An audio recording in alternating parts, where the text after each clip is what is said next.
এইটো বহুত দুৰ্ভাগ্যজনক কথা কিয়নো গোবিন্দ বসুমতাৰ নেতৃত্বতে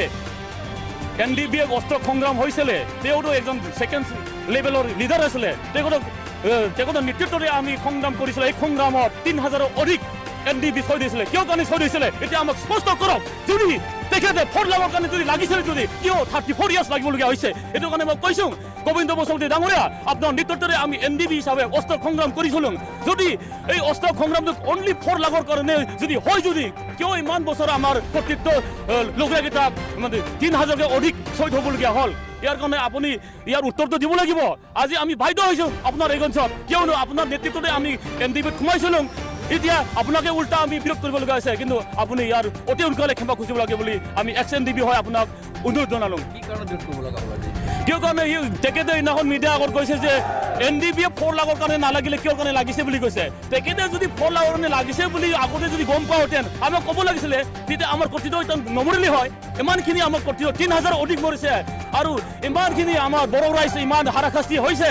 তেখেতে যদি আগতে জানাহেঁতেন 4 লাখৰ কাৰণে যদি সংগ্ৰাম কৰিছে আগতে ক'ব লাগিছিলে তেতিয়া আকৌ নমৰিলে হয় তেতিয়া বাচি গ'লে আমাৰ বড়ো যুগ আৰু বড়ো যুৱতীকেইটা ধন্যবাদ এক্সপেল হোৱা নোহোৱাটো মই ক'ব নাযাওঁ তেখেতে কিন্তু ডেপুটি চিফ হয় ইমান সন্মানীয় পদত থাকি পিনি আৰু তেখেতে MLA হয় এইটো ক'ব নালাগিছে আমি বহুত দুখ পাইছোঁ XNDB হিচাপে তেখেতে অতি সোনকালে ক্ষমা খুজিব লাগে নহ'লে আমি আকৌ তীব্ৰতৰভাৱে আন্দোলন কৰিব বাধ্য হ'ব মানে 4 লাখ টকাকৈ পাইছে মাত্ৰ 100জন মান বাকী আছে কেনেকৈ ক'ব পাৰে তেখেতে কোনে পাইছে 4 লাখটো এতিয়ালৈকে 4 লাখ ফিক্স ডিপজিট আছে আমি দেখাই পোৱা নাই যোনে পাৰে বিজনেছ কৰিম বুলি ইহঁতে লোন লৈছিলে সেই লোন লোৱাৰ টাইমত কোভিড চিটুৱেশ্যনত গোটেই লোন ফেলাৰ হৈ গ'ল কোনো বিজনেছ ছাকচেছ হোৱা নাই তেখেতে ক'লে নহ'ব তেখেতে ইমান বিল্ডিং বনাইছে কিয় কাৰণে বনাইছে 4 লাখ টকাত বনাইছে নেকি তেখেতে 3 বিল্ডিং আপোনালোকে দেখক যাওক সুদিমপুৰীত 3 তলা বিল্ডিং বনাই আছে 3 তলা বিল্ডিং 4 লাখত হয় নেকি আমাকে কৈছে 4 লাখ টকা যদি দেউতে কৰি খাব নোৱাৰে কি আমি কি চৰকাৰ দি থাকিব পাৰিব বুলি তেখেতে কিয় ক'ব লাগে তেখেতে নিজে আগত উত্তৰটো দিয়ক 4 লাখ টকাৰ বিল্ডিং হ'ব পাৰে নেকি 4 লাখ টকাটো ফিক্স ডিপজিট এইটো 23 পাব 2023 পাব এইটো যোনে মানে বিজনেছ কৰিম বুলি লোন লৈছিলে এই লোন লোৱাৰ টাইমত কোভিড চিটুৱেশ্যন আহি গ'ল এই লোনটোত মানে কিছুমান চুকোৱা নাই চিঠিক আহি গৈছে বেংকৰ পৰা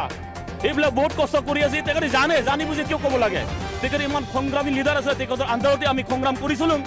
তেখেতে আগতে ক'ব লাগিছিলে আমাক যদি 4 লাখ টকা